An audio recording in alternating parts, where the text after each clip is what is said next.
The story opens amid the rolling vineyards of Sicily, where an elderly man walks alongside his young grandson. It isn't a peaceful stroll. The old man is Lorenzo Vitali, a feared figure in the Italian underworld, heading toward one of his family's remote outposts. As they approach the area, they come across a gruesome scene, bodies scattered across the ground, victims of an attack carried out with professional precision. Only highly trained assassins could have left such devastation behind. Lorenzo's men claim they have already captured the person responsible, but the mob boss insists on seeing him personally. He orders his grandson to remain in the car, then steps into a nearby warehouse. Inside, the carnage continues, more corpses, some burned, others mutilated, all bearing signs of extreme violence. At the center of the building sits a lone man restrained by armed guards. His name is Robert Mall. Known for dismantling criminal empires and eliminating corrupt law enforcement officials, Robert has spent years waging a one-man war against organized crime. Now, his crusade has led him straight to the Vitali family. Lorenzo demands an explanation. Robert calmly replies that something was taken from him, something that never belonged to them, and he has come to reclaim it. The gangster sighs, acknowledging the grim inevitability of the situation. Robert then points out a detail. The guard standing too close to him has already doomed the one standing on the opposite side. To avoid unnecessary bloodshed, Robert gives Lorenzo 9 seconds to hand over what he wants. The countdown barely begins before Robert explodes into action. He snatches a revolver from one of the thugs, firing with ruthless efficiency. In one brutal move, he drives the weapon into another man's eye socket, and from that twisted angle, shoots Lorenzo as the mob boss tries to drag himself away. Refusing to let him escape, Robert finishes the job with a shotgun blast. As Lorenzo lies dying, he locks eyes with his executioner, who addresses him by his infamous nickname, offering a final measure of grim respect. Robert retrieves a set of keys, collects a bag, and exits the warehouse. Outside, he encounters Lorenzo's grandson sitting in the vehicle. Instinctively, Robert raises his gun, but hesitates when he realizes the boy is only a child.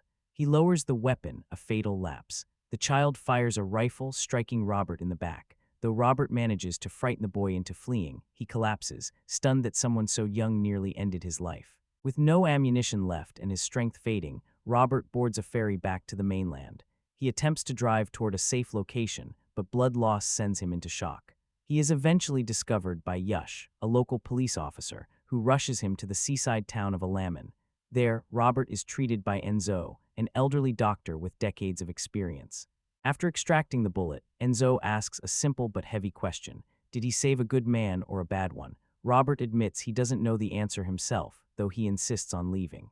Enzo refuses, ordering him to remain on the stretcher. When Robert wakes later in improved condition, he introduces himself under the name Roberto.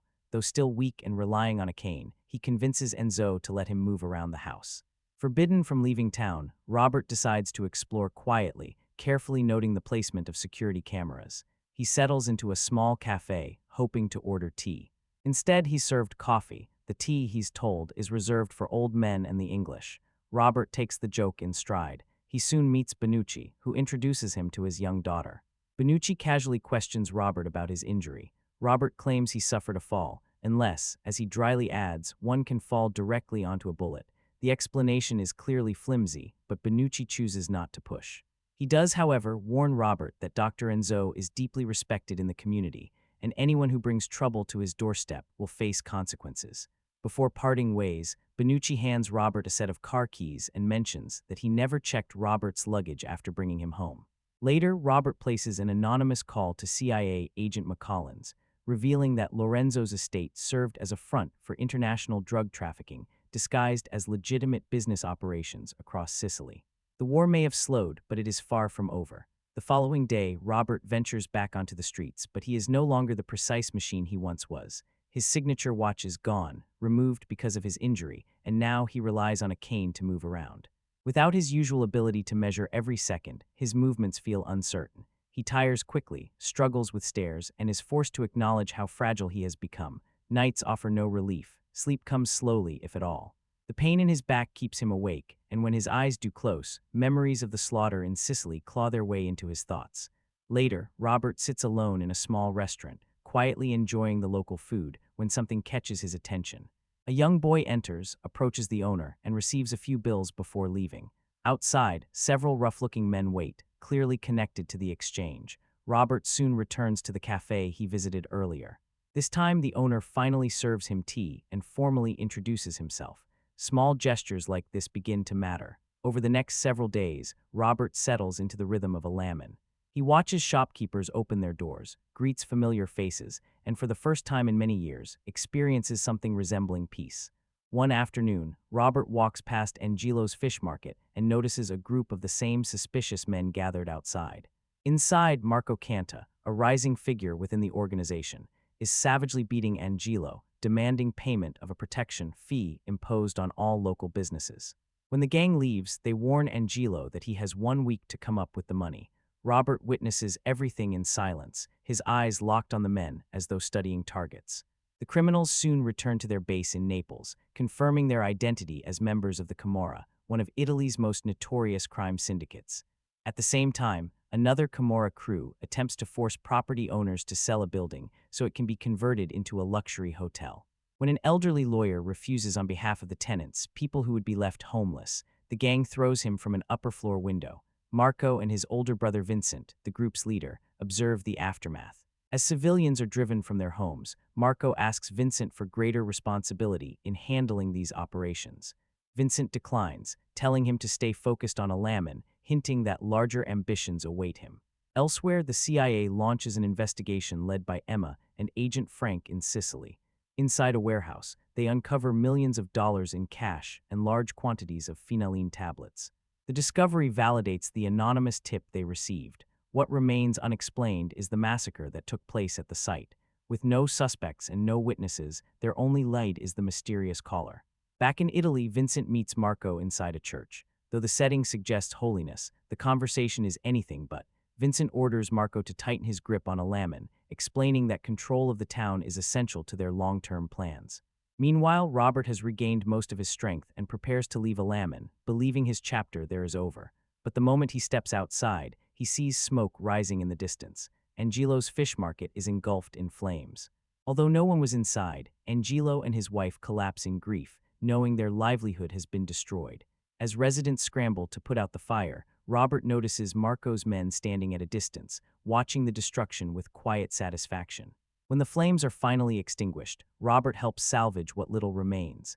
At the police station, Benucci reviews security footage from nearby cameras. The recordings show several men igniting the fire and escaping in a van. Benucci orders a trace on the vehicle's registration. Later, Robert sits once again at the cafe. Mina asks him about American food, but seems unimpressed by his answers. She insists he experience real Alaman cuisine and offers to cook for him. Robert doesn't respond immediately, but he clearly considers it. Meanwhile, Bacchai arrives at his daughter's school to pick her up when his phone rings. A distorted voice claims she's been kidnapped. Panicked, Bacchai rushes inside and asks a teacher, who reveals that someone posing as an authorized contact took Gabby away earlier. Bacchai sprints home. Inside his house, he finds Marco holding his wife and daughter at gunpoint. Before Benucci can intervene, one of Marco's men ambushes him from behind. Marco viciously kicks Benucci as he lies on the floor, warning him that snooping into the van connected to the fish market fire was a serious mistake. The gang eventually leaves the house, but not before delivering a chilling message. If Benucci keeps digging, his family will be next. Not long after, Robert notices a bruised and battered Benucci exiting Enzo's clinic. When Robert asks what happened, the doctor gives a vague answer, claiming Benucci simply took a fall. Enzo's family, however, quietly urges Benucci to prepare a boat, fearing that things are about to spiral out of control. That evening, Marco and his men enter a crowded diner. Fear spreads across the faces of everyone inside, everyone except Robert. Marco deliberately takes a seat at Robert's table and warns him that sticking his nose into other people's affairs is a good way to get killed. Robert calmly replies that he usually avoids trouble. Unfortunately, trouble keeps knocking, especially when people like Enzo are being targeted. He adds that timing is everything in life. 3 weeks earlier, this conversation would never have happened, but now he has grown attached to Alaman. He plans to stay, and if Marco is smart, he and his men will leave town. Marco laughs at the old man's confidence. That smile vanishes when Robert suddenly locks him into a vicious pressure hold, applying just enough force to make his point. Marco, sweating and in pain, orders his men to stand down. Robert releases him, then places Marco's pistol gently on the table, signaling that the conversation is over. Marco storms out, humiliated. The stunned patrons stare at Robert in disbelief, especially Benucci, who realizes exactly what kind of man just defended them. Outside, Marco explodes with rage. Ignoring Vincent's instructions to stand down, he decides to hunt Robert down immediately. But revenge never comes. A speeding van suddenly plows into one of Marco's thugs. When Marco looks inside the vehicle, he finds the driver dead, one of his own men. Then Robert appears, seemingly out of thin air. He smashes a wine bottle across a gangster's skull, drops another in seconds, and leaves Marco standing alone. Marco lunges with a knife. Robert counters, snapping the blade again and again with his own weapon, driving the broken metal forward until Marco collapses lifeless. When police arrive, they discover not only the bodies, but large quantities of phenine hidden inside the van. Meanwhile, Emma learns of a terrorist attack in central Rome. Frank connects the dots. The profits from phenine trafficking are funding extremist operations. The anonymous informant is clearly at the center of this web, but he remains unreachable. Emma manipulates legal channels to gain access to one of the captured criminals. What she uncovers forces the CIA to shift priorities. The story cuts to Marco's funeral. Vincent mourns briefly, but business comes first. He summons the Naples police chief, who warns him that the CIA is hunting a terrorist cell connected to Camora's drug network. Vincent reminds the chief who truly controls him. To prove his loyalty, the officer hands over a shipment of drugs. Later, shaken by what he's learned, the police chief secretly contacts Emma. He reveals that the terrorists are not distributing phenine, they're selling its antidote, using addiction as leverage. Moments after making the call, the man gets into his car. It explodes. Chaos erupts across Rome. Enraged, Vincent travels to Altamonte. Surrounded by townspeople, he demands that Marco's killer reveal himself or Benucci will die in front of everyone. No one steps forward. Vincent shoots Benucci in the arm. From the darkness, Robert emerges holding 2 pistols. He tosses them aside, stating that if his death will spare the town, then he's ready. Before Vincent can fire, Enzo shoots into the air, distracting him. Across the park, Angelo and several residents record everything on their phones. Vincent realizes he's exposed. That night, Vincent awakens inside his mansion to a strange dripping sound. Something wet splashes onto his face. Blood. He looks up just as a corpse crashes through a skylight. Panicked, Vincent grabs a gun and calls for backup. But as he moves through the mansion, he discovers room after room filled with butchered bodies. His entire security detail slaughtered. He fires wildly. Robert strikes from behind. Vincent is force-fed a handful of phenine pills. When Vincent regains consciousness, he is tied to his bed. Robert cuts him loose, not to save him, but to let him die slowly. He gives Vincent the chance to leave. Drugged, disoriented, and desperate, Vincent staggers into the street. A passing car hits him. Bleeding and broken, Vincent crawls into an alley where he finally collapses, joining his brother in death. Later, Emma watches a news report confirming that Camora's European operations have collapsed. Robert visits her in the hospital. He hands her a suitcase containing over $350,000 recovered from the Sicilian warehouse. The money, he explains, originally belonged to a retired man whose pension had been stolen. For those who understand, the truth becomes clear. Robert never wanted a war. He only accepted a job, and now it's finished. The film ends.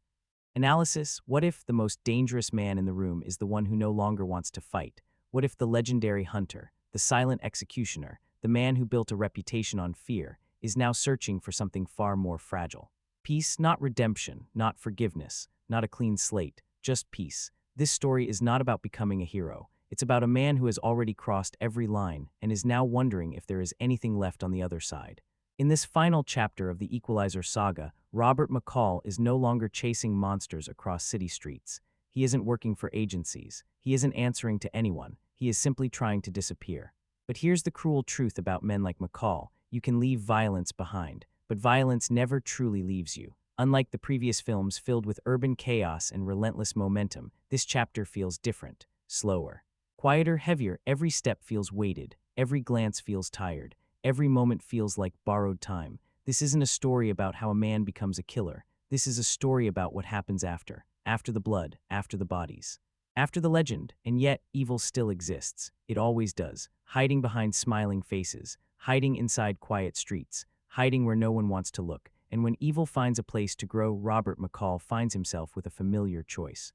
Walk away or become the monster one last time. In this video, we're diving deep into the final chapter of a vigilante's journey. We'll explore why this movie feels more like a confession than a sequel, how it transforms a revenge franchise into a meditation on aging, guilt, and purpose, and whether this really is the end or simply the last story McCall chooses to tell. because some men don't get happy endings. They get necessary ones. This is the Equalizer 3 released in 2023. The Equalizer 3 arrives not as a loud continuation, but as a quiet conclusion. Directed once again by Anton Fuqua and led by Denzel Washington, this film marks the final chapter in a trilogy that redefined the modern vigilante story. But don't expect a typical action sequel.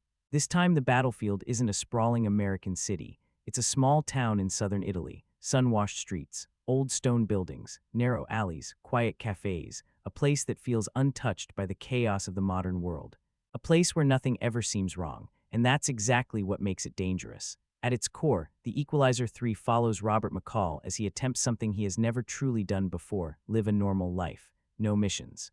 No handlers, no targets, just a man trying to exist. But McCall doesn't stumble into Italy as a tourist. He arrives broken, bleeding, carrying wounds that are both physical and psychological.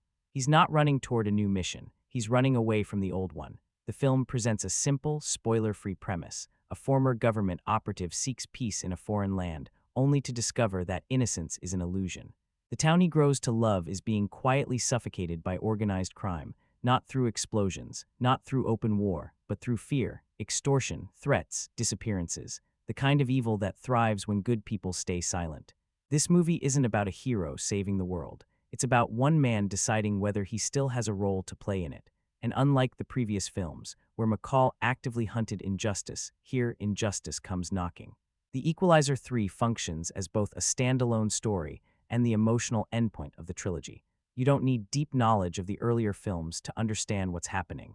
But if you've followed McCall's journey, you'll feel the weight behind every decision he makes, because this isn't a story about escalation. It's a story about closure, not the kind that wipes the slate clean, but the kind that lets a tired man finally put his weapon down, or at least try to. This is not just another chapter. This is the last stop on a long, violent road. On the surface, The Equalizer 3 is an action thriller. Guns, blood, revenge, but if you stop there, you miss what this film is really doing. Because beneath the violence, beneath the body count, this is not a story about action. It's a story about consequence. The Equalizer franchise has always lived in the space between crime thriller and vigilante fantasy, but this chapter leans harder into drama than ever before. Yes, there are brutal confrontations. Yes, there are ruthless executions. But none of it feels stylish. None of it feels celebratory. Every act of violence carries weight. Every death feels final. Every trigger pull feels like something being taken away from McCall, not added to him. The core theme of this film is redemption without forgiveness. McCall does not believe he can erase his past. He does not seek absolution. He does not ask to be seen as a good man. Instead, he tries to become a useful one, a protector. A barrier between innocent people and cruelty. Another major theme is aging. Not just physical aging, but spiritual exhaustion. This is a man who has been fighting his entire adult life. A man who has outlived his usefulness to governments. A man who has outlived everyone he ever cared about. And now, he's left alone with the memories. The film also explores chosen family. McCall has no biological family. No home base, no roots, yet he slowly forms bonds with ordinary people, shop owners, waiters, neighbors, people who will never know what he has done but benefit from what he still does. These relationships humanize him. They give him something new to protect, not an abstract idea of justice, not a mission, but faces, names, lives. Emotionally, the movie operates in a restrained space. It isn't loud, it isn't flashy. It isn't constantly trying to impress. The tone is quiet, patient, heavy. This is a film made for audiences who appreciate slow-burn storytelling, who prefer tension over spectacle, who understand that the most dangerous man in the room doesn't need to shout. The target audience isn't just action fans. It's viewers who enjoy character-driven stories, stories about broken people, stories about moral gray areas, stories where the hero doesn't pretend to be pure, because Robert McCall is not a superhero. He is not a symbol of hope. He is a man who does terrible things for reasons he believes are necessary. And this chapter asks a haunting question. If someone spends their life stopping monsters, what do they become? A hero, or just a different kind of monster? The Equalizer 3 doesn't try to answer that cleanly. Instead, it lets the question hang in the air, uncomfortable, unresolved, human. This isn't just an action movie. It's a quiet meditation on violence and the kind of soul it leaves behind. Robert McCall does not begin this story as a hunter. He begins it as a wounded man. The film opens in the middle of violence, not with build-up, not with explanation, just blood, gunfire, and a mission already gone wrong. McCall completes a brutal operation against organized criminals, but the victory costs him. He is shot, badly. Bleeding and barely conscious, McCall escapes Italy's countryside roads, drifting from consciousness to memory until his body finally gives out. He collapses in a small coastal town, a place that feels forgotten by time. Here, something unexpected happens. Instead of fear, instead of suspicion, strangers help him. A local doctor treats his wounds. Villagers offer food. A cafe owner remembers his name. No one asks questions. No one demands answers. For the first time in years, McCall is not seen as a weapon. He is seen as a man. As his body heals, something else begins to mend. His mind slows down.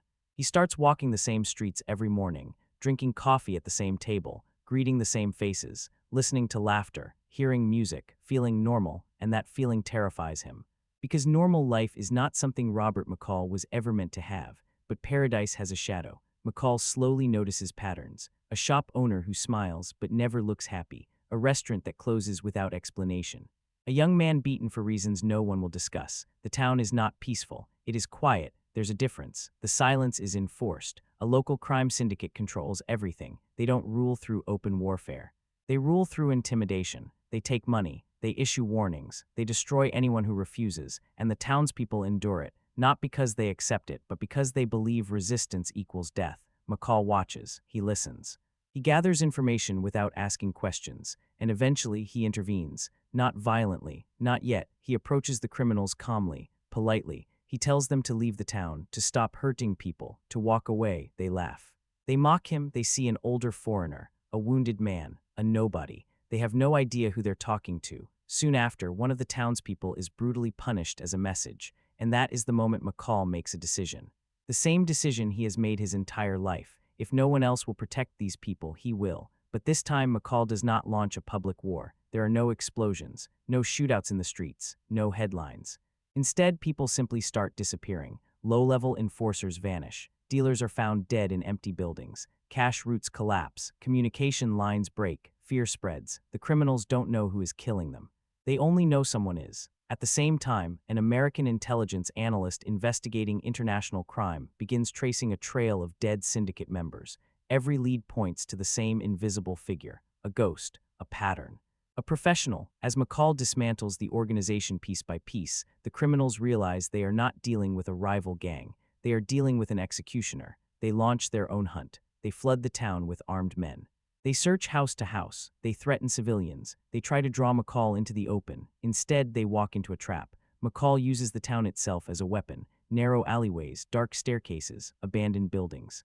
Every environment becomes an advantage. Every encounter is fast, quiet, terminal. Meanwhile, the townspeople begin to notice something. Their oppressors are gone. Businesses reopen. Smiles return. Children play outside again.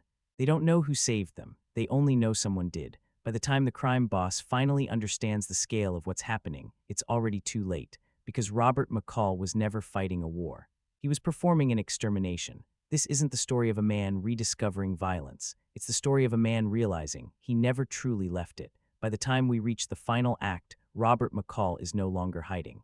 The town knows someone is protecting them. The criminals know someone is hunting them. And McCall knows exactly where this ends, not in negotiation, not in compromise, but in elimination. The surviving leaders of the crime syndicate retreat to their stronghold, a fortified estate, armed guards, locked gates, layers of security. To them, it feels like safety. To McCall, it feels like a target. He doesn't arrive with backup. He doesn't call for help. He doesn't prepare an escape plan, because he doesn't intend to leave. The final assault unfolds less like a battle and more like a slow execution. McCall moves through the compound with the patience of a man who has done this 1,000 times.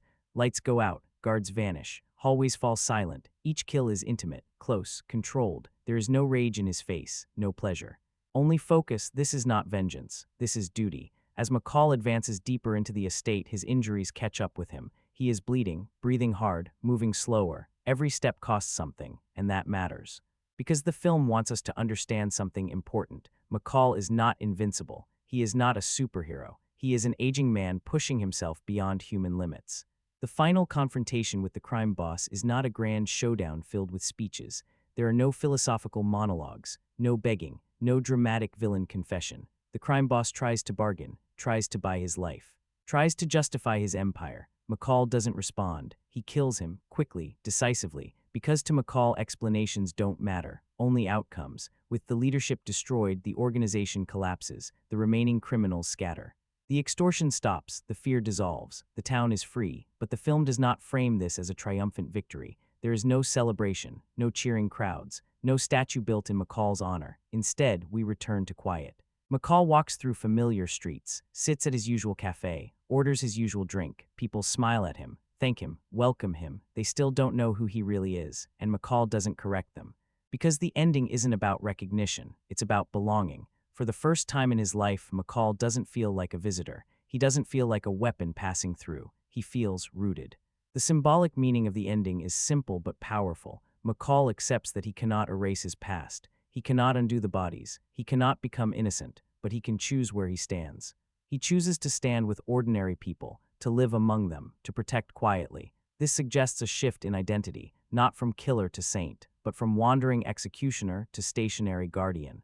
Is this truly the end of Robert McCall? Narratively, yes. The film closes his emotional arc. He has found a place, a purpose, a form of peace that fits who he actually is. Could he return someday? Technically, yes. But thematically, his journey feels complete, because some characters aren't meant to ride into the sunset. They're meant to sit down and finally stop running. Robert McCall doesn't get a happy ending. He gets something better, a necessary one.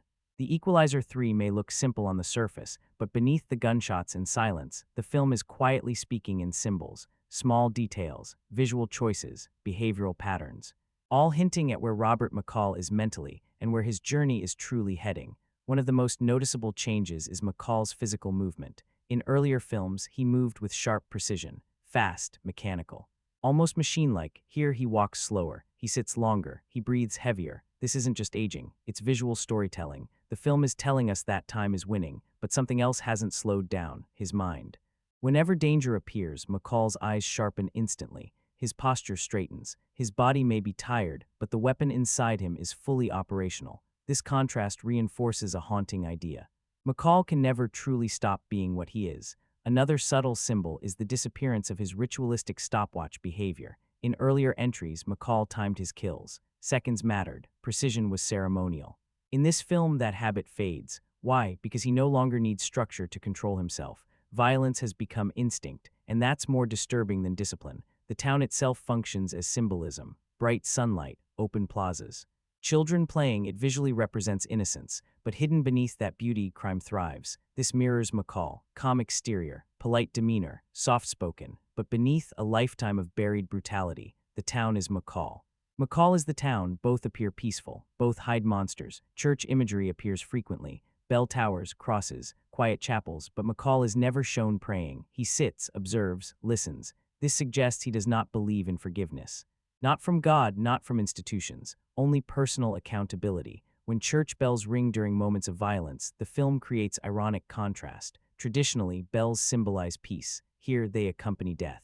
Almost as if the film is suggesting that McCall's version of salvation is violent, not holy, but necessary. Several camera shots directly mirror scenes from the first film. McCall standing in doorways, silhouetted against light, watching victims from a distance before intervening. These visual callbacks quietly tell us he hasn't changed, he has only moved. Even small dialogue choices matter. McCall rarely talks about his past.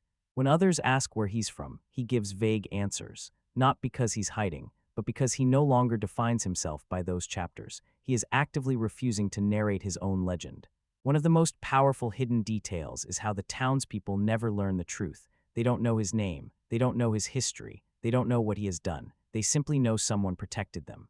This removes ego from the equation. McCall is not building a reputation. He is not creating fear as a brand. He is erasing problems and disappearing, which ties into the film's biggest unspoken idea.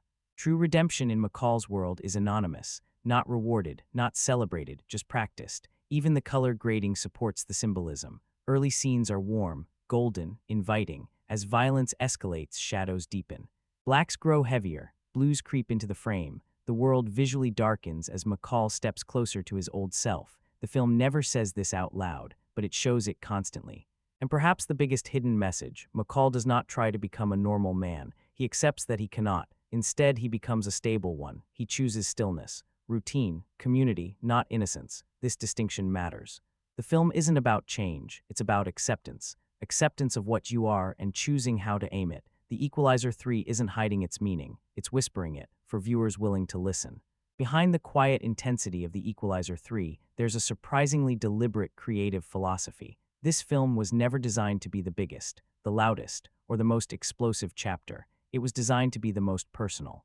Director Anton Fuqua has openly described this movie as a character farewell, not a franchise expansion, not a setup for spin-offs, but a closing statement for Robert McCall. That mindset shaped everything.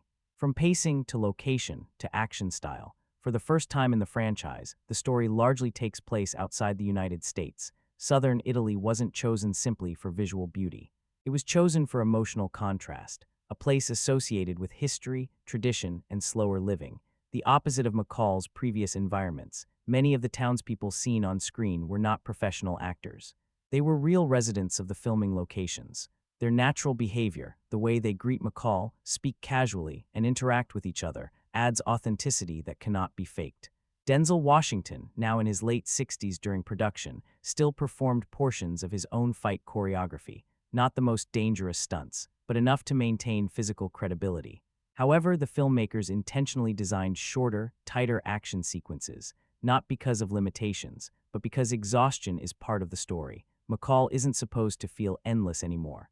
The film's stunt team adjusted choreography to emphasize efficiency rather than athletic spectacle. Fewer spinning kicks, fewer extended brawls, more close-quarters takedowns, more single, decisive strikes.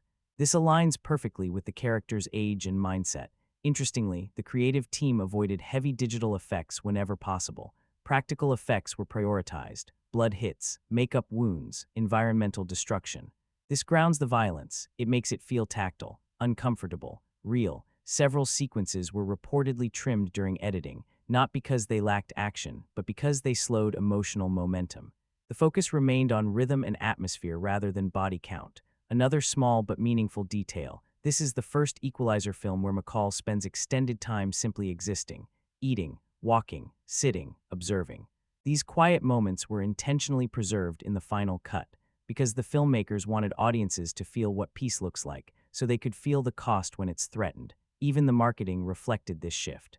Trailers leaned more into mood than mayhem, more close-ups, more silence, less rapid-fire editing. The message was subtle: this isn't business as usual. And perhaps the most telling behind-the-scenes fact, both Fuqua and Washington have publicly suggested that this is their final collaboration on the character. Not because the franchise can't continue, but because Robert McCall's story has reached its natural endpoint. Not every character needs endless chapters. Some characters need closure. The Equalizer 3 was built around that idea. Not escalation, not reinvention, but resolution. Sometimes the most powerful behind-the-scenes decision is knowing when to stop. To truly understand what the Equalizer 3 accomplishes, you have to see it in context. Not just within its own trilogy, but within the entire vigilante action genre. Because this film is not trying to compete on spectacle, it's trying to evolve the conversation. Let's start with its own franchise. The first Equalizer film was about awakening, a retired man realizing he can't ignore injustice. It was raw, angry, purpose-driven. The second film leaned into expansion, bigger threats, more globetrotting. More emphasis on McCall as an unstoppable force, but the Equalizer 3 does something unexpected. It contracts. Instead of going wider, it goes deeper. The scope becomes smaller. The body count becomes less important. The emotional weight becomes heavier. Rather than asking, how dangerous is Robert McCall, this film asks, how tired is he? That alone separates it from its predecessors. When compared to other modern vigilante films, the differences become even clearer. Take the slick, hyper-stylized assassin stories where violence feels choreographed like dance. Those films focus on elegance, speed, spectacle. The Equalizer 3 rejects that philosophy. Its violence is awkward, messy, uncomfortable. Kills happen in tight spaces, in silence, without flourish. Because the film isn't trying to make killing look cool, it's trying to make it feel necessary.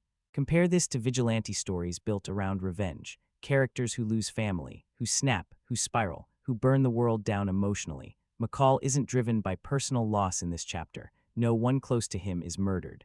No one he loves is taken. His motivation is quieter. He sees suffering, and he refuses to ignore it. That moral distinction matters. It frames McCall not as a man fueled by rage, but as a man governed by principle. When placed beside lone wolf action heroes who rely on constant quips, swagger, and attitude, McCall feels almost ancient. He doesn't posture. He doesn't threaten loudly. He doesn't try to dominate conversations. He speaks softly, moves carefully, kills efficiently. His power comes from certainty, not bravado. Even compared to other aging action star films where older heroes prove they're still the best, The Equalizer 3 avoids that ego trap. McCall isn't trying to prove anything. He isn't chasing relevance. He isn't reclaiming glory. He's trying to survive himself. That shift turns the film into something closer to a character study than a traditional action sequel. So what does The Equalizer 3 do better than its rivals? It delivers emotional consistency. It respects aging. It treats violence as cost, not currency. Where does it fall short? If you want constant adrenaline, massive set pieces, non-stop gunfights, this film will feel restrained, because restraint is the point. The Equalizer 3 isn't designed to outperform other action films. It's designed to outgrow them, and in a genre obsessed with escalation, choosing introspection is a bold move. When The Equalizer 3 arrived, it didn't spark explosive debate. It didn't dominate headlines. It didn't fracture the internet, and that in itself tells you exactly what kind of movie this is. Audience reactions were largely warm, not euphoric, not hysterical, but appreciative. Fans praised the film for feeling grounded. More intimate, more personal. Many longtime viewers described it as the most mature entry in the trilogy, not because of age alone, but because of emotional restraint. Viewers connected strongly with Robert McCall's weariness, with his quiet presence, with the idea that a man who has lived through too much violence would eventually crave stillness. The slower pacing divided some audiences. Those expecting relentless action felt underwhelmed.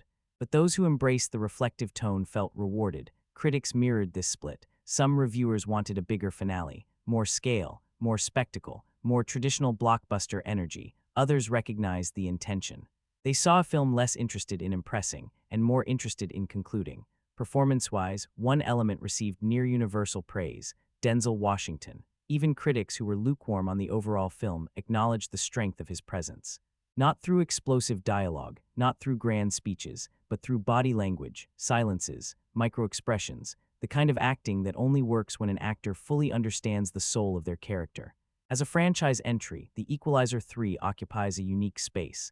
It isn't the most exciting installment. It isn't the most iconic, but it may be the most emotionally coherent. Some fans now argue that it's underrated. Not because it's flawless, but because its goals are misunderstood. It never aimed to be the loudest chapter. It aimed to be the quietest goodbye. Others see it as a respectable but modest conclusion, neither masterpiece nor disappointment.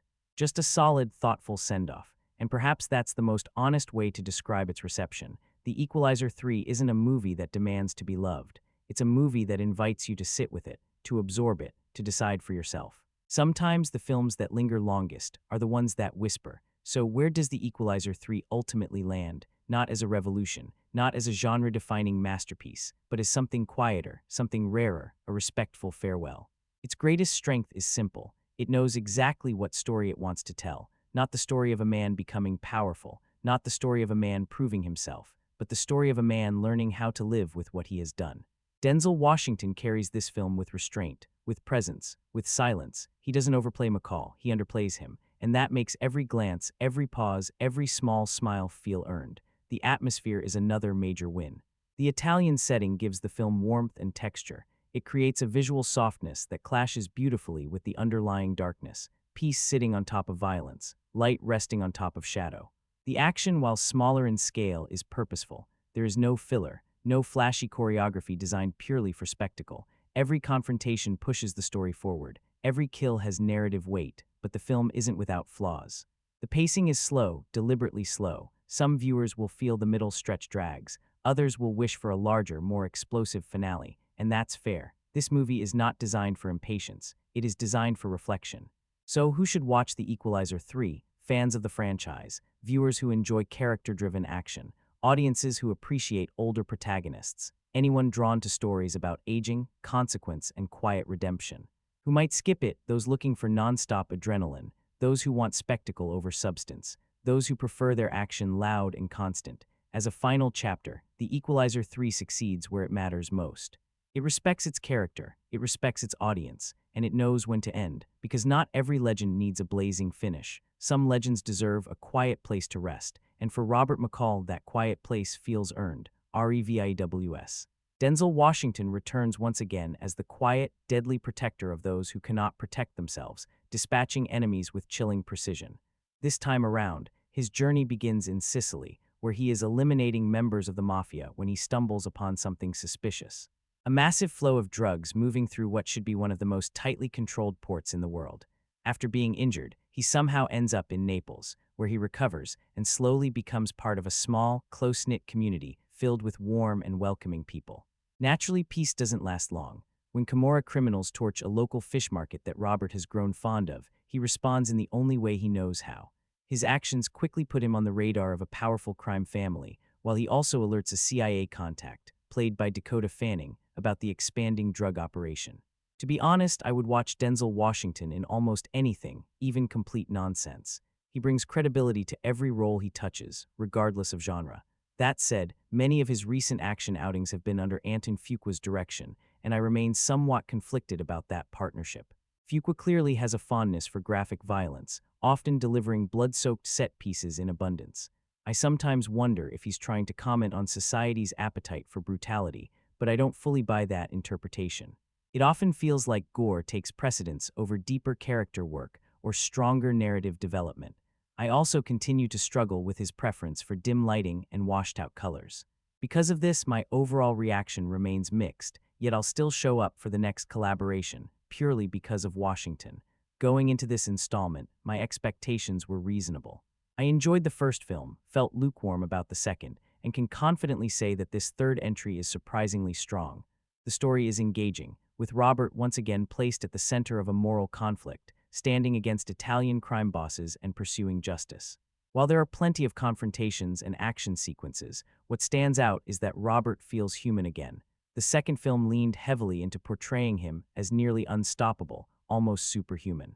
Here he feels vulnerable, and that makes his victories more meaningful. The action is well executed, and the production quality is high, but the real star may be the Italian setting itself. The landscapes and cityscapes are absolutely gorgeous and add tremendous atmosphere to the experience. Washington, unsurprisingly, delivers another excellent performance, fully embodying the role. This movie actually made me interested in revisiting the original Edward Woodward television series, which I plan to check out next. If you haven't seen the previous two films, you can still enjoy this one on its own. However, I strongly recommend the first movie, which remains the best of the trilogy in my view. Back when it was released, I jokingly considered myself Team Equalizer rather than Team John Wick. While Washington is undoubtedly the stronger actor, I do think the John Wick franchise has been more consistent overall. Still, this final chapter helps redeem some of the unevenness left behind by the second film. Many people warn me about how savage this movie supposedly is. Maybe I've become desensitized to on-screen violence, but while there are a few particularly intense moments, I wasn't exactly shocked. The pacing includes enough quieter stretches to let the audience breathe before the next explosion of action, which works nicely. The ending feels slightly rushed, yet it also makes logical sense.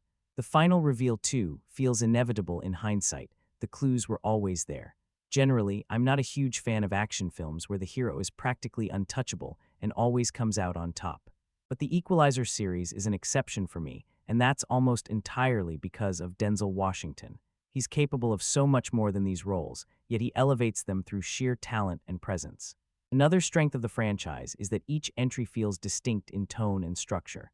The first focused on Russian mobsters and delivered a massive body count. The second took a more personal approach with fewer antagonists, and this third film once again shifts gears with a new setting and storytelling style. Robert remains the same compelling figure we've come to know, but the narrative surrounding him evolves. There may be fewer action scenes compared to earlier entries, aside from the opening and closing portions, but the film feels more focused and balanced. For my taste, this is the strongest version of the character so far. Overall, this installment feels like a worthy addition to the series, and I sincerely hope the franchise continues. One of my absolute favorite moments in every Equalizer movie is watching Robert McCall quietly start his watch, counting down those 10 seconds before unleashing his full potential. That simple ritual never gets old. It builds anticipation and always delivers. The Equalizer 3 continues this tradition, presenting a tense action drama centered on a relentless avenger, packed with intrigue, brutality, suspense, and raw intensity. Denzel Washington once again commands the screen as a lone protector who steps in when ordinary people have nowhere else to turn. McCall, a former Marine and ex-intelligence operative, has left behind his life as a government assassin, yet he remains haunted by the violence of his past. Living quietly, helping strangers, and carrying the weight of personal loss, he searches for some form of peace. When he travels to southern Italy, he unexpectedly finds a sense of belonging in a small coastal town. Unfortunately, that peace is shattered when he learns that his new friends live under the thumb of ruthless local crime bosses. As danger escalates and innocent lives are threatened, McCall realizes he cannot remain a bystander. He steps back into the shadows, becoming their shield and executioner, while quietly sharing information with a CIA operative who is tracking the criminal network. The message is simple and powerful. Justice has no borders, and some men cannot be intimidated. There is no equal. There will be consequences, and crossing McCall is a fatal mistake. This third installment feels like the strongest entry in the trilogy so far.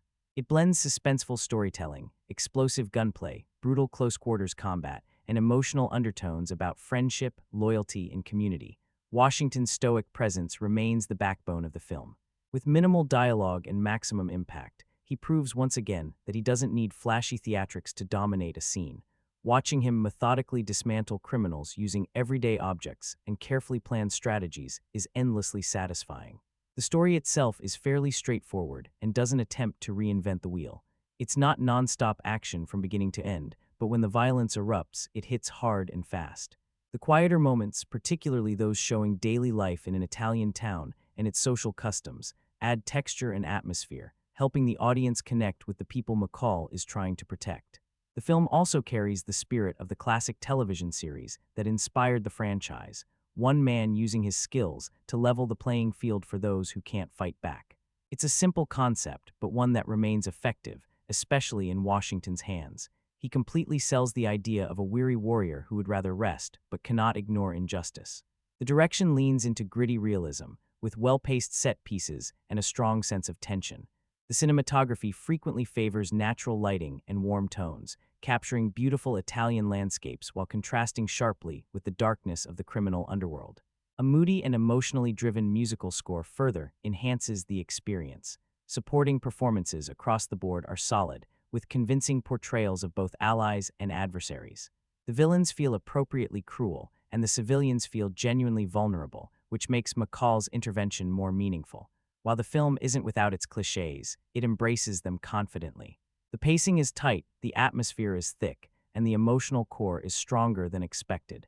It's hard to believe one man could realistically accomplish everything McCall does, but suspension of disbelief comes easily when the execution is this entertaining. A standout moment involves McCall confronting a powerful gangster openly in the street, an extremely risky move that highlights both his fearlessness and his calculated nature. The villain's eventual downfall is poetic, and McCall's decision to pass the financial rewards to the CIA operative feels consistent with his quiet moral code. Overall, The Equalizer 3 is a brutal, stylish, and surprisingly heartfelt action thriller. It may not break new ground, but it delivers exactly what fans of the franchise want. A calm, deadly hero dispensing justice with precision and purpose. A strong recommendation for fans of Denzel Washington and vigilante action films. Well worth the watch. The casting choice for Collins may feel slightly off, as Dakota Fanning still comes across as quite youthful, but linking her character to McCall's old CIA connections from the previous films is a clever narrative decision. The peaceful Italian town of Altamonte provides an appealing contrast to the film's brutal action, making it believable that McCall would choose such a place for a quiet, isolated existence, at least until trouble inevitably finds him again. The franchise itself has an interesting legacy. It began as a television series, later transitioned into a film adaptation that performed decently, followed by a sequel that delivered similar results. This third chapter is positioned as the final entry, once again under the direction of Anton Fuqua, who brings his familiar gritty style to the proceedings. The story opens at a secluded winery in Sicily, where crime boss Lorenzo Vitel cautiously explores the building, discovering his men have been slaughtered. In the basement, he finds Robert McCall restrained at gunpoint by two guards. McCall offers Vitel a chance to walk away, but the offer is rejected, leading to a swift and lethal confrontation. McCall leaves the winery with a vault key and a bag of money linked to a cyber theft, only to be shot in the back by Vitel's teenage grandson. Badly wounded and contemplating whether life is worth continuing, McCall ultimately chooses survival. He boards a ferry to the mainland, and collapses while driving along the Amalfi Coast. Local carabinieri Gio Benucci discovers him and brings him to Altamonte, where Dr. Enzo Aricio treats his injuries. Recovery is slow. McCall relies on a cane and struggles with basic movement, but he gradually becomes part of the community, befriending townsfolk such as Amina, a kind-hearted waitress. From a distance, McCall alerts CIA officer Emma Collins about suspicious operations at the Sicilian winery. Her team uncovers large sums of cash and hidden Captagon tablets, confirming a major drug smuggling front. Although Collins senses McCall's involvement, he remains evasive about who he really is. Meanwhile, the Camorra begins terrorizing Altamont, pressuring residents to abandon their properties so the area can be exploited. A shop owner named Angelo is publicly humiliated and punished when his seafood store is firebombed, sending a clear message to the entire town. Benucci attempts to investigate with help from Central Police, but his efforts put his family in danger, and they are brutally assaulted by the gang. The local Camorra enforcer Marco Quaranta later orders Benucci to arrange transportation for their operations. McCall steps in, warning Marco to leave the town alone. When Marco refuses, McCall eliminates him and his crew. Retaliation follows. Marco's brother Vincent hunts for the person responsible, even torturing a senior police official for information. He also rigs Collins' car with explosives, but she narrowly escapes after McCall tips her off. Vincent escalates matters by threatening to execute Benucci publicly unless McCall reveals himself. McCall emerges and townspeople begin filming the confrontation, forcing the gang to retreat temporarily. That same night, McCall hunts down Vincent and his heavily armed guards, ending the Camorra's hold over Altamont. The stolen money is quietly returned to an elderly couple whose pension had been taken, and Collins receives a promotion for dismantling the drug operation. A final revelation confirms her personal connection to McCall's passed through his former handler. With the Quaranta brothers gone and the town safe, McCall is finally able to experience a moment of peace, celebrating a local football victory alongside the people he has grown to care about. As always, Denzel Washington fits comfortably into the role of the calm, lethal protector, and his reunion with Dakota Fanning is a nice touch. The film sticks closely to the franchise formula. McCall witnesses cruelty inflicted on innocents, then methodically removes the perpetrators using his unique skill set. The action scenes are solid and suitably violent, but outside of that, the movie remains a polished yet conventional action thriller. Longtime fans may even find themselves humming the familiar theme from the original television series. This latest chapter in the franchise follows a familiar path, and that's both its strength and its limitation. Once again, we find Robert McCall in what appears to be a quiet phase of life, only for circumstance to drag him back into violence. His routine is interrupted when a young boy with a rifle leaves him seriously wounded, forcing him into recovery under the care of a kindly local doctor named Enzo in a small Sicilian town. What initially feels like a temporary refuge soon becomes the stage for another inevitable confrontation. The town itself is under the suffocating grip of Vincent and his volatile younger brother Marco, who control local businesses through intimidation, extortion, and fear. Their operation is ruthless, and it doesn't take long for McCall to notice the suffering of ordinary people. From there, the trajectory is fairly obvious. Lines are drawn, patience wears thin, and McCall begins preparing to do what he does best. A secondary storyline occasionally shifts attention toward a CIA investigation involving Syrian drug traffickers, with Dakota Fanning appearing in a supporting role. While the reunion between the two actors carries nostalgic weight, this subplot feels thinly developed and largely unnecessary. It never quite integrates into the main narrative in a meaningful way, leaving the film feeling slightly overstuffed. At its core, this is still very much a Denzel being Denzel vehicle, quiet, restrained, and methodical. McCall remains largely unchanged as a character, only his surroundings and enemies evolve. That consistency will please fans, though it also means there are few surprises.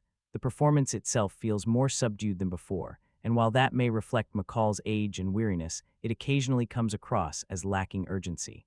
Where the film does succeed is atmosphere. The move from American urban landscapes to the sun-soaked villages, vineyards, and coastlines of southern Italy is a refreshing change. The aerial photography and scenic backdrops are stunning, so much so that it feels almost wrong to watch such violence unfold in such a serene environment. If nothing else, the movie functions as an effective travel advertisement. This entry leans harder into brutality than spectacle. Instead of escalating through larger explosions or bigger gunfights, the action becomes more intimate and vicious.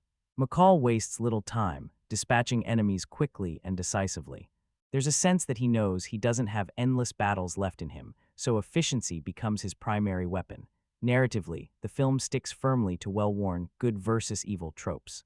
One could describe it as a lone protector, arriving in a helpless town and restoring balance, almost a stripped-down variation of classic Western formulas. It's simple, predictable, and unapologetic about it. But simplicity isn't always a flaw, especially in a genre designed mainly for visceral satisfaction. If the second installment felt like a step sideways, this one feels closer in spirit to the original. Smaller in scale, more personal, and more focused on McCall's internal sense of justice. The downside is pacing. At over 2 hours, the story feels stretched, and the final resolution arrives abruptly, as if the film suddenly remembers it needs to wrap things up. This isn't high art, and it doesn't pretend to be. It exists to let audiences watch a seasoned vigilante dismantle truly awful people, and in that respect, it delivers. There's a certain comfort in knowing exactly what kind of movie you're getting, and then getting precisely that. With this chapter arriving around the same time that other long-running action franchises are drawing to a close, it almost feels like a quiet farewell to a particular era of revenge-driven cinema. McCall finds a place that feels like home, even if peace never truly lasts for him. In the end, this third outing is solid but disposable. It looks good, has moments of grim satisfaction, and benefits from its Italian setting.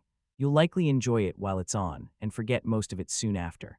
But for fans of the character, watching McCall step in once more to equalize the scales is reason enough to stick around.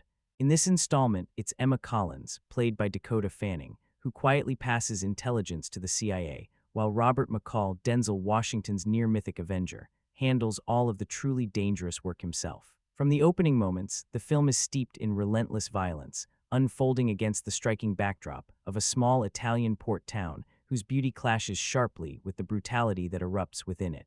The serene stone streets, centuries-old buildings, food stalls, and families going about their daily routines form a haunting contrast to the vicious criminals who soon meet grim ends among them. Like the previous entries, all three films directed by Anton Fuqua share a similar DNA, but this chapter distinguishes itself through its European setting, old-world atmosphere, and heavy use of subtitles. Fans of the franchise will find familiar territory here, though presented through a slightly different cultural lens. The story begins with McCall intervening in a drug operation connected to Italian crime syndicates. During the confrontation, he is gravely wounded and barely manages to escape. A man named Eugenio Mastrandria, discovers him and brings him to Dr. Enzo Aricio, Ramo Giron, who nurses McCall back from the brink. As he slowly recovers, McCall begins adjusting to life in the coastal town and learns that Gio works in law enforcement and has a young family. While settling in, McCall secretly contacts someone within the CIA, Emma Collins, passing along information tied to his earlier mission. Around town, he also meets locals like cafe owner Amina, Gaia Scodolero, and fishmonger Angelo, Daniel Perron, both of whom are being harassed by a volatile street thug named Marco Quarantana, Andrea Dadero. Marco, however, is merely a pawn compared to his far more dangerous brother Vincent, Andrea Scargiuzio, a ruthless figure expanding his grip on property, territory, and an international drug smuggling operation that hides narcotics inside wine shipments bound for the United States. In terms of body count, this chapter edges out the second film, though it doesn't quite match the impact of the original. The build-up takes its time, and while the payoffs deliver, not every confrontation is as iconic as those in the first movie. After seeing the entire trilogy, I'd still rank the original as the strongest, with this third entry close behind, and the second remaining enjoyable despite a character death I wasn't thrilled about. Once wounded, McCall spends much of the film recuperating in the stunning seaside town of Altamonte, where he begins to imagine a life that might finally resemble peace. But tranquility never lasts long for him. The intelligence he passes to the CIA and the corruption he uncovers locally soon collide, pulling him back into conflict. Washington's third performance, as McCall leans heavily into what makes the character so compelling. Calm, thoughtful, and quietly compassionate, until he switches modes and becomes terrifyingly efficient. Watching a fundamentally decent man exact precise, emotionless justice on irredeemable people remains deeply satisfying. Several moments stand out, including a particularly intense explosion and a finale that finds a still recovering McCall facing overwhelming odds. A subtle nod to the previous two films also lands as a pleasant surprise. One notable side point: this is the only Equalizer film not trimmed down for a 15 certificate, despite arguably being the most graphic. It raises questions about how censorship standards have shifted over time and why earlier entries were altered. After an explosively violent opening, The Equalizer 3 eases into a slower rhythm, focusing on McCall's daily routine, his growing attachment to the town, and his interactions with its residents. It's a deliberate pacing choice that may test patience, but it also deepens the emotional stakes once the violence inevitably returns. Overall, while not revolutionary, this final chapter delivers exactly what fans expect. Stylish brutality, a stoic hero, and just enough heart beneath the bloodshed to make it all worthwhile. It doesn't take very long before the familiar brand of vigilantism resurfaces, though ironically it feels like it takes far too long for the movie's own benefit. The pacing is undeniably sluggish. Matters are made worse by a side plot that barely connects to the central storyline and exists mostly to stretch an already overextended runtime. Instead of enriching the narrative, this detour only drags things further into tedium. One surprising angle the film briefly explores is Robert McCall confronting the morality of his actions and the consequences of dispensing his personal brand of justice. Unfortunately, this idea never fully develops. At first, it appears as though the story might meaningfully challenge the violent nature of its protagonist, but that notion quickly fades. The film ultimately slips back into the franchise's long-standing comfort zone, casually justifying extreme brutality. In fact, it seems to suggest that McCall is a good man precisely because he is willing to kill for the people he cares about. Rather than presenting violence as an uncomfortable necessity, the movie frames it as an acceptable, and sometimes admirable, solution. While earlier entries more or less sidestep the moral question, this installment actively raises it, only to conclude that lethal force is perfectly fine under the right circumstances. That choice feels far more troubling than simply ignoring the topic altogether, especially when the aftermath of McCall's actions rarely carries emotional or ethical weight. This issue becomes more pronounced because the violence itself is often disturbingly cruel. Although many of McCall's actions are technically defensive, they frequently cross into outright execution. He comes across less like a reluctant protector and more like someone who operates according to his own twisted moral code. At times, he even resembles a horror movie figure, a man who decides who deserves to suffer and who doesn't. The film claims that McCall always gives his enemies a chance, but his behavior suggests otherwise. He often seems eager for an excuse to kill, lingering just long enough to watch fear set in or to savor the inevitability of his victim's fate. It's hard to shake the feeling that he takes satisfaction in the carnage. To be clear, violence itself isn't inherently a problem. When used thoughtfully, it can be thrilling or cathartic. Here, however, the action sequences feel strange in tone. They aren't traditional adrenaline-fueled set pieces so much as brief eruptions of slasher-style brutality. The movie simultaneously frames McCall as a near monster and celebrates him as a righteous hero, an uneasy contradiction. The soundtrack reinforces this odd duality. The music often leans into eerie, unsettling territory, hinting at moral complexity that the screenplay never truly embraces. Still, despite these tonal quirks, the action scenes are among the film's strongest elements. They're too few and far between, but they're creatively staged and occasionally surprising. From a technical standpoint, the film is solid. The direction favors clear composition and rapid editing, creating a sense of controlled mayhem without becoming confusing. The cinematography is consistently strong, especially during nighttime sequences, and lends the movie a sleek visual identity. In many ways, the craftsmanship outpaces the quality of the storytelling. Across the trilogy, there has always been a streak of mean-spiritedness beneath the surface. That alone wouldn't be a deal-breaker if the films were sharper and more engaging. This third chapter lands somewhere between its predecessors, better than the second entry, but not as effective as the first. The action is impactful, the lead performance remains compelling, and the score stands out. Unfortunately, the sluggish pacing and occasionally ridiculous plot elements hold it back. There are long stretches where the film simply isn't as interesting as it should be. Its best moments manage to push it into decent territory, but it's hardly essential viewing. Unless you're deeply invested in this franchise, there's little reason to rush out and see it. One standout moment does deserve mention. A quiet exchange in a restaurant where McCall speaks to a thug about how timing led them to cross paths. It's a brief scene that hints at a more thoughtful film lurking beneath the surface, one that ultimately never quite emerges. One of the biggest points the film quietly emphasizes is just how unlucky the criminals are to cross paths with McCall. There's simply no one else who could embody this character with the same effortless cool and authority as Denzel Washington, and that alone makes the experience incredibly enjoyable. What makes his performance even more compelling is McCall's deep-rooted compassion for ordinary people who are being mistreated. It's heartfelt, believable, and pulls you into his world almost instantly. This chapter takes place in the picturesque Sicilian town of Altamonte, and the setting plays a major role in shaping the story's atmosphere. McCall slowly forms connections with the locals, including the gentle Dr. Enzo Aricio, who patches him up after he's wounded. There's also a subtle romantic tease when a friendly restaurant owner shows interest in him, sparked by something as simple as her admiration for his hat. Another standout character arc belongs to Collins, a CIA operative who initially views McCall with suspicion, but gradually begins to see him in a very different light. As a longtime fan of the franchise, I went in already liking the first movie a lot, while finding the second decent but not quite as strong. Right from the opening moments, this film doesn't hold back with its brutal violence, and honestly, I was here for it. McCall starts off in rough shape, barely able to move, and it's only thanks to a kind stranger that he survives long enough to recover. Watching him slowly prepare for a confrontation with the mafia builds anticipation, and I loved seeing his meticulous, almost obsessive routines return. There's even a light-hearted moment where it seems someone might be flirting with him, which adds charm. When a good-hearted police officer becomes another victim of the mob, things turn personal, and you start wondering whether he'll take a stand or seek McCall's help.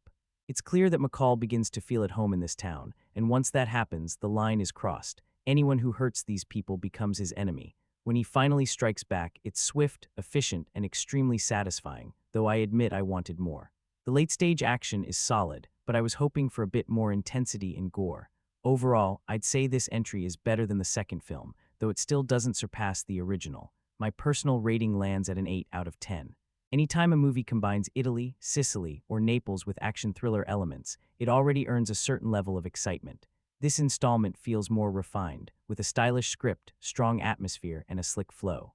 The cast, heroes and villains alike, deliver convincing performances, and the action, when it appears, hits hard. That said, I do have a couple of issues. A talented actress like Dakota Fanning feels underused here, and the ending, while emotionally warm, leans into familiar territory.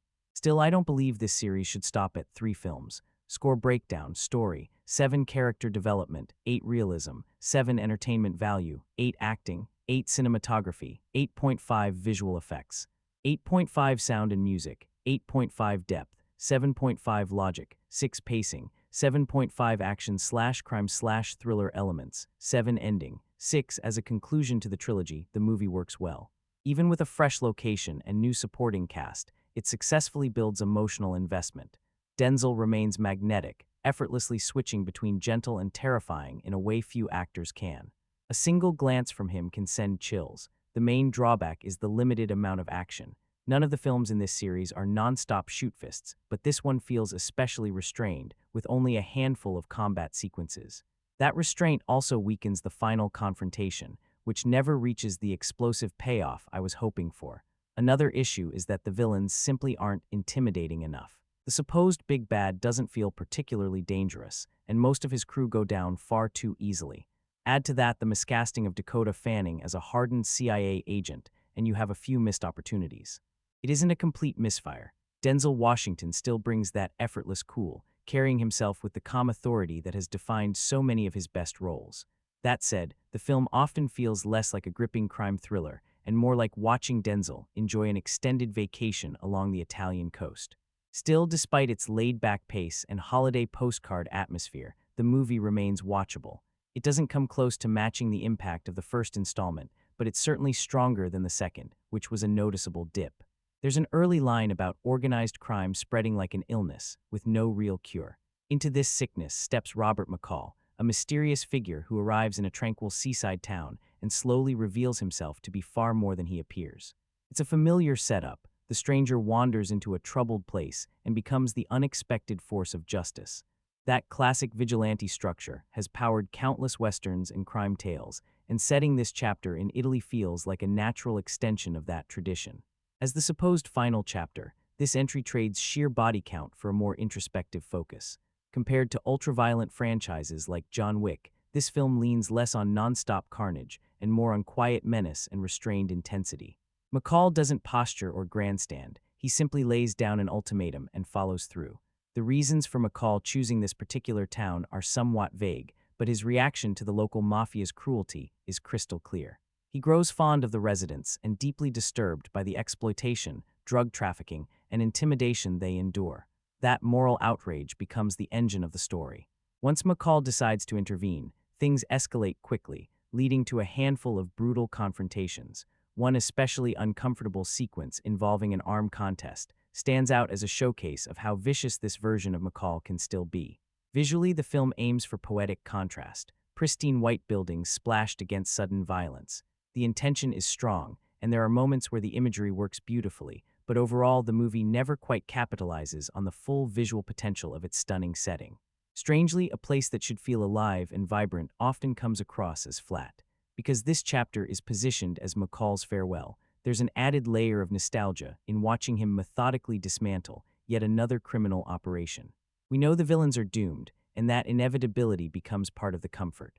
Watching cruel people finally face consequences taps into a simple, almost old-fashioned satisfaction that modern life rarely provides. That said, this senior-era-born version of McCall doesn't reach the heights of the first two films. It still earns a recommendation, but with an asterisk. This feels more like a streaming-at-home experience than a must-see theatrical event. One interesting twist is that McCall spends a large portion of the runtime injured and recovering. For once, he isn't operating at full strength. While this adds vulnerability, it also sidelines him more than I'd like. A major strength of the earlier entries was their episodic feel, almost like watching several mini-missions stitched together into one feature. That structure is mostly absent here. Instead, we get essentially two connected operations, rather than a cascade of smaller heroic interventions. The film also leans heavily into slow-burn storytelling. I appreciated the character moments and world building, but I missed seeing McCall fully unleashed more often. All the necessary story beats are present, they just don't always land with the punch they should, and yet I still had fun.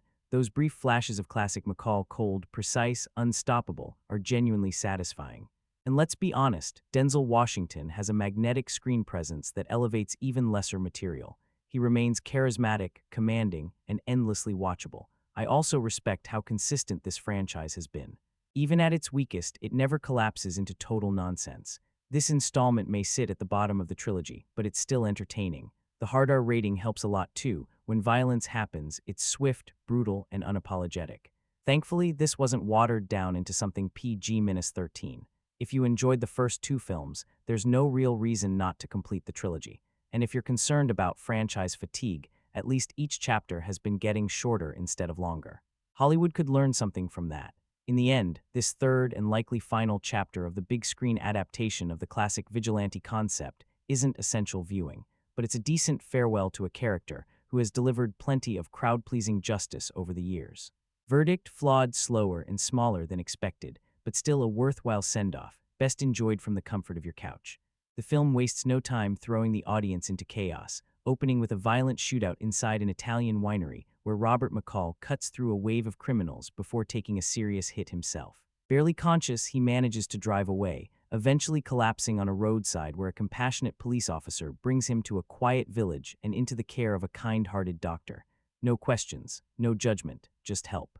Physically battered and emotionally worn, McCall slowly begins to recover, and something unexpected happens. He starts to feel at peace. The rhythm of small-town life, the warmth of the locals, and the simplicity of daily routines offer him a glimpse of the normal existence he has never truly known. For a brief moment, it seems possible that he might finally leave his violent past behind. Naturally, that calm does not last.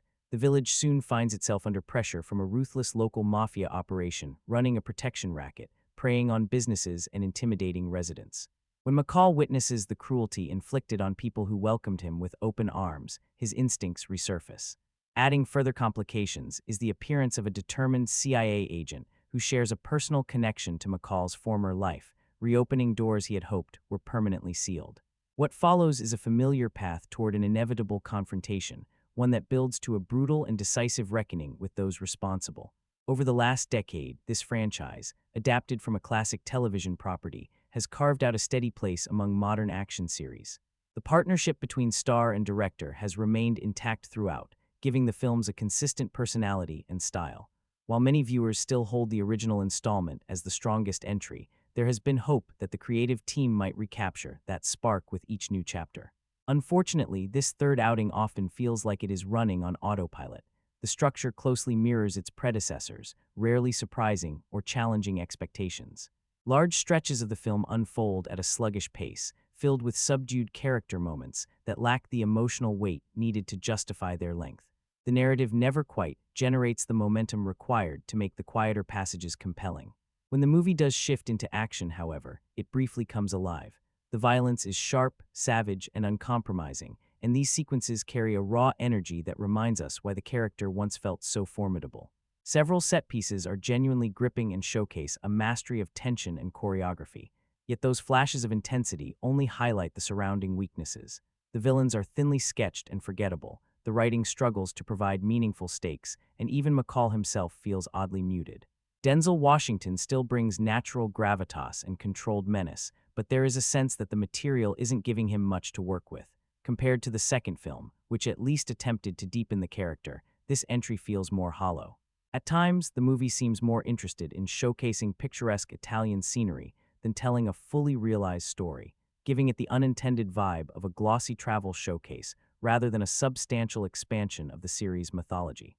There is also a clear attempt to frame this installment as a kind of final chapter, borrowing from classic Western traditions in which a weary gunslinger seeks redemption in one last stand. The idea is solid, but the execution rarely reaches the emotional depth such a premise demands. In the end, the film isn't without value. Fans will find moments to enjoy, particularly in the action, but it never rises above competent repetition. It plays the familiar notes, hits a few hard beats, and then fades away without leaving much behind. One final thought. Washington has spent decades perfecting the art of playing controlled, morally driven killers. It would be fascinating to see him completely flip that image and portray a full-blown villain before he steps away from acting. That alone would be something truly unforgettable. The film delves into ideas of loyalty, chosen family, and the cost of one's past choices, all set within a harsh and unforgiving world. At its core, it isn't just an action spectacle. It's a surprisingly reflective look at how people connect, protect one another, and attempt to move beyond their mistakes. This third installment follows the aftermath of a violent incident and a crucial piece of information passed to a young intelligence operative by Robert McCall. Several narrative threads intertwine, creating an experience that carries emotional weight even when the central thread itself feels familiar. Despite leaning on recognizable genre beats and a standard crime lord antagonist, the movie manages to find its heart in the quiet moments between characters. Arriving nearly a decade after the franchise began, and alongside spin-offs and adaptations, this chapter aims to feel like a closing statement. While it doesn't entirely convince as a definitive farewell, it does land in a place that feels hopeful, suggesting a sense of closure for McCall and a belief that balance has finally been restored in his life. Much of the film's strength comes from its restraint. Subtle performances and understated interactions give the story warmth, especially when McCall settles into a peaceful community only to discover it living under the cruel grip of organized crime. True to form, he cannot stand by and watch injustice flourish. Once he chooses to act, the situation escalates rapidly, placing his newfound sense of peace in direct conflict with his violent skill set. The lead performance feels more comfortable and assured than ever before. McCall is portrayed as a man carrying heavy emotional scars, and that internal struggle is visible in both his calm routines, like sitting quietly in a cafe, and in the moments where he unleashes brutal efficiency. This time, his mission feels more personal, which adds depth to a character who has traditionally dispensed justice with cool detachment. Although not necessarily the actor's finest work overall, this is easily his strongest portrayal of McCall. Backed by a sharp screenplay, he brings layers of humanity to a figure who could easily have become one note. The franchise's trademark intensity remains intact, with the character's methodical approach and icy composure still serving as its backbone. That said, the antagonists remain the weakest aspect. They are easy to despise, but they never truly feel like equals or genuine threats, despite marketing hints suggesting otherwise. This limits the film's tension and keeps it from reaching the most memorable heights of earlier entries. The subplot involving a young government agent initially feels unnecessary, but it ultimately connects back into the main story in a satisfying way. The shared scenes between the two leads are especially engaging, fueled by strong chemistry and a sense of mutual respect. Direction-wise, the action is faster, harsher, and more graphic than before. The stark visual palette gives the film its own identity within the trilogy, while the music leans into an industrial, unsettling style that enhances the darker tone. Does this third chapter reinvent the wheel? Not at all, and that's intentional. It delivers exactly what fans expect: efficient action, moral certainty, and a stoic hero who understands violence but longs to leave it behind. Compared to the uneven second entry, this installment feels more focused, more confident, and far more entertaining. The finale may come across as somewhat understated, but it fits the reflective mood of the story. This is a tale about a man searching for peace, and for the first time, he seems close to finding it. Watching such a legendary performer embrace a stripped-down, straightforward role remains a guilty pleasure, and even if the material is simple, it's executed with conviction. In the end, this is a solid and satisfying conclusion to an unlikely trilogy, one that doesn't aim for reinvention, but instead delivers a final chapter grounded in character, consequence, and hard-earned calm. Shifting Robert McCall's latest mission from American soil to the coastal towns of southern Italy turns out to be one of the film's smartest creative decisions. The sun-soaked seaside scenery adds a welcome layer of visual appeal, even when the script drifts into cheesy exchanges, awkward character relationships, and side stories involving friendly locals and fishermen. While this entry may feature fewer large-scale action sequences than fans might expect from an Equalizer-branded film, when McCall finally unleashes his fury, he does so with brutal efficiency. He cuts through villains with a confidence that almost suggests he could be related to someone like John Wick, delivering enough carnage to satisfy longtime followers of the franchise. This third installment isn't likely to convert skeptics, but it doesn't pretend to be anything more than a throwback-style action thriller. It feels deliberately old-fashioned, embracing familiar genre beats rather than chasing modern trends. That self-awareness works in its favor, offering a solid and functional send-off to one of Denzel Washington's most exaggerated yet memorable screen personas. At its core, The Equalizer 3 presents an extremely simple premise. Robert McCall eliminates bad people for nearly 2 hours, and honestly, that simplicity is part of the appeal. Washington once again commands the screen, and it's difficult to recall a genuinely poor performance from him. Even deep into his career, he continues to deliver with authority and presence. Compared to the earlier films, this chapter leans harder into graphic brutality. The body count feels higher, and the kills are often nastier, which will likely please fans who enjoy seeing McCall at his most ruthless. The soundtrack complements the atmosphere well, and the Italian locations are beautifully photographed, making the setting one of the film's strongest assets. The supporting cast, while competent, naturally pales next to Washington's star power. Still, it's enjoyable to see Dakota Fanning share the screen with him again. If this truly marks the end of the trilogy, it's a respectable conclusion, though whispers about future expansions aren't surprising. Ranking the trilogy personally, the second entry still stands at the top, followed by this one, and then the original. The long-standing collaboration between Washington and Anton Fuqua remains a major strength. Their partnership consistently produces slick, watchable action films, and this one is no exception. That said, this installment largely feels like familiar territory dressed in new scenery. The story sticks to the same formula, but with noticeably less action and some odd creative choices, such as a walking cane that seems important but never truly factors into the action. Washington carries the movie effortlessly, but the writing feels more predictable than before, filled with cliches, thin subplots, and noticeable logical gaps. The decision to set much of the dialogue in Italian is a double-edged sword. On one hand, it adds authenticity. On the other, the heavy reliance on subtitles can become distracting, especially when they appear too briefly to comfortably read. For some viewers, constantly shifting focus between visuals and text may reduce immersion and dampen enjoyment of the gorgeous locations. Anticipation for this sequel had been building ever since the second film, so expectations were naturally high. Unfortunately, the final product doesn't fully deliver. McCall's arrival in southern Italy and discovery that his new friends are being exploited by local crime bosses sets up a promising premise, but execution falters. After a strong opening, the film slows considerably.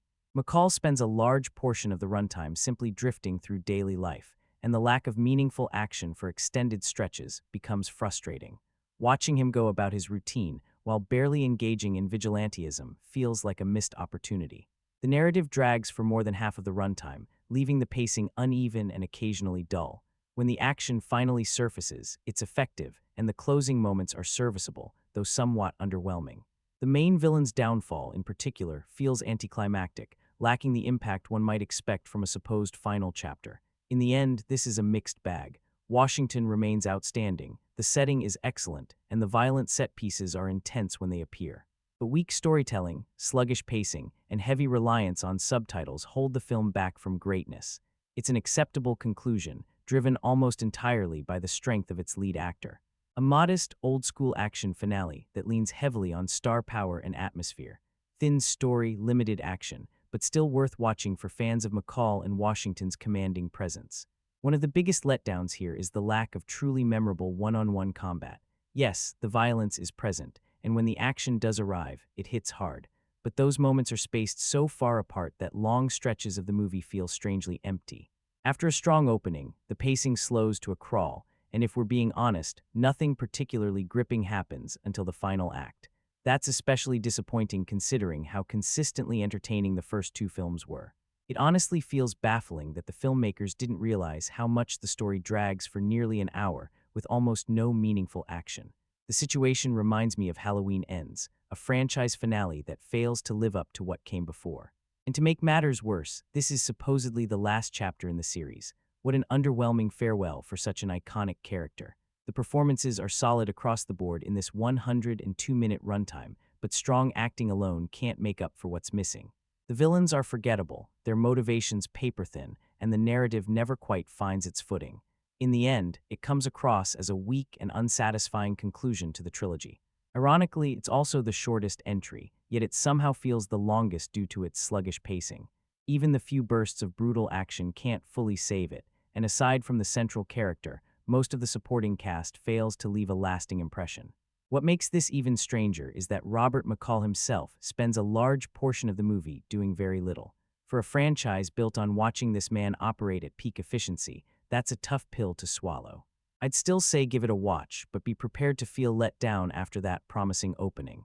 This is the kind of movie you casually put on during a quiet evening, nothing too demanding, nothing too bold. It's very much in the lane of those modern, tough guy action films that are competently made and stick closely to familiar formulas. On that level, it works well enough. The Italian locations are beautiful, and it's pleasant to see McCall settling into a new environment. As for the criminal conspiracy driving the plot, does it really matter? It exists mostly to keep things moving, and if you don't think too hard about it, it mostly does the job. Once again, Denzel Washington elevates the material. He brings charm, subtle humor, and emotional weight to a character who could easily have been written as nothing more than a blunt instrument of destruction. A lesser actor might have played McCall as a generic killing machine, but Washington gives him texture and humanity. The direction wisely leans into that, shaping the film around Denzel's strengths rather than forcing spectacle for spectacle's sake. You don't need to have seen the first two movies to follow this one, but familiarity does add a layer of appreciation for certain callbacks and character beats. And honestly, I wouldn't mind seeing more aging Denzel action roles in the future. I've always enjoyed this franchise, and I still hold the original in high regard for establishing who McCall is and what drives him. The second film raised the stakes by giving him more personal reasons to fight. This third entry, however, lacks that same sense of urgency. There's no strong opposing force, no real obstacle that pushes McCall to his limits. The opening injury hints at a potentially interesting theme, how even justified violence can create new enemies, but that idea is never explored. The character responsible disappears from the story, and McCall proceeds to dismantle an entire criminal organization with relative ease. Without resistance, there's very little tension. The action sequences that do appear are well executed, as expected, but I wanted more substance behind them. The ending, which suggests McCall has finally found peace in Italy, feels unearned because the journey there isn't particularly compelling. All that said, the film is handsomely shot, and the cast does the best they can with what they're given.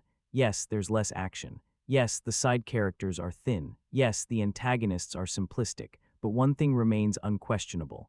Denzel Washington's screen presence. He can shift from gentle and compassionate to utterly lethal in a heartbeat, and it's still fascinating to watch. It was also a pleasure to see Dakota Fanning share the screen with him again. Their scenes together have a warmth that cuts through the exposition and adds a touch of emotional resonance. Ultimately, the filmmakers seem aware of Washington's age and wisely avoid pushing him into outrageous physical feats. That restraint is understandable and even welcome. Unfortunately, it also highlights just how thin the story is. In the end, this feels like the weakest entry in the trilogy, a technically polished but dramatically hollow conclusion to a series that deserved a stronger send-off. The cinematography beautifully highlights the charm of small Italian towns, especially during the nighttime sequences, which often feel atmospheric and painterly. The score adds a rough-edged texture to the criminal underworld elements, giving the film a slightly grittier personality. That said, while the setting is warm and inviting, the emotional tension doesn't always hit as hard as it could. The community itself is likable, but the exact moment that pushes McCall back into full-on vigilante mode isn't clearly defined. Then again, these films have never aimed to be deep character studies. They're designed as straightforward, crowd-pleasing thrill rides. And to their credit, they seem to know when to stop rather than overstaying their welcome. At this point, the series might as well be subtitled Robert McCall, One-Man Army. Nothing seems to rattle him. He moves through danger with calm precision, yet there's still a sense that he's driven by a moral core. Unlike many hired guns or private enforcers, McCall carries guilt, empathy, and a desire for peace. When he arrives in Italy, he isn't just hiding, he's searching for a place to belong. Unfortunately, his violent past refuses to let him fade into quiet anonymity. The local mafia exploits the poor, rules through intimidation, and even law enforcement appears powerless. When someone close to McCall becomes a victim of this brutality, he decides that walking away is no longer an option. His version of justice is swift, brutal, and final. It's genuinely nice to see a reunion between familiar faces, and the story even manages to sneak in a small twist involving one of those characters near the end. The film deliberately keeps its narrative simple. McCall is tracking a mysterious cyber operative, only to stumble onto something much larger. He's shot, badly wounded, and barely survives thanks to the help of a local officer and a doctor. While recovering, he forms bonds with the townspeople and begins to see Altamonte as a possible new home. Much of the runtime focuses on these quieter moments, with only a handful of major action sequences. Compared to earlier entries, this installment leans more into drama, and while the long gap between set pieces may feel slow to some, the lead performance keeps things engaging. The antagonists are fairly standard and lack real depth, serving mostly as obstacles rather than fully realized characters. Still, the eventual payoff delivers enough brutality and choreography to justify the buildup. Watching an aging but unstoppable McCall dismantle an entire criminal operation remains satisfying in that old-school action movie way. It's hard to ignore the logic gaps. McCall survives situations that would realistically be fatal, and certain coincidences stretch believability. The story occasionally plays fast and loose with geography, timing, and police procedure. But this isn't a film meant to be dissected frame by frame. It belongs to that classic tradition of straightforward revenge cinema where you suspend disbelief, enjoy the atmosphere, and watch a legendary actor dispatch bad guys with style. The movie's biggest strength is still its star. Even when the plot borders on silly, his presence carries the experience. There are moments where the film could have slowed down for deeper conversations, especially between McCall and the doctor, which might have added richer emotional texture. A few hints at shared history or generational memory could have elevated the quieter sections. Looking at the franchise as a whole, its formula remains intact. Strong lead performance, a clear moral compass, and violent solutions to ugly problems. This third entry doesn't reinvent the wheel, but it doesn't really need to. By shifting the action overseas and grounding McCall in a peaceful European setting, it gives the familiar structure a slightly different flavor. Simple, flawed, occasionally ridiculous, but ultimately entertaining. The townspeople greet him with warmth and open hearts, and for a brief moment, it feels like he has finally found a place to belong. But peace never lasts long. Before long, Robert McCall collides with the local criminal underworld, and once again, the people he's grown attached to are placed in danger. I'll admit, when the trailer first dropped and revealed that the story would take place overseas, I wasn't exactly excited. I've seen plenty of lone warrior versus organized crime stories, and moving the setting abroad didn't seem like a necessary change. While Italy certainly offers stunning scenery and a rich sense of culture, the location doesn't fundamentally alter the core ideas of the series. Corruption, criminal networks, and terrorism exist everywhere. You don't need to cross an ocean to explore them. This franchise has always survived on a few key strengths: strong performances, morally driven action, and memorable villains. On the acting front, the film largely delivers. Denzel Washington, Dakota Fanning, and a supporting cast made up mostly of Italian performers bring genuine emotion to the drama.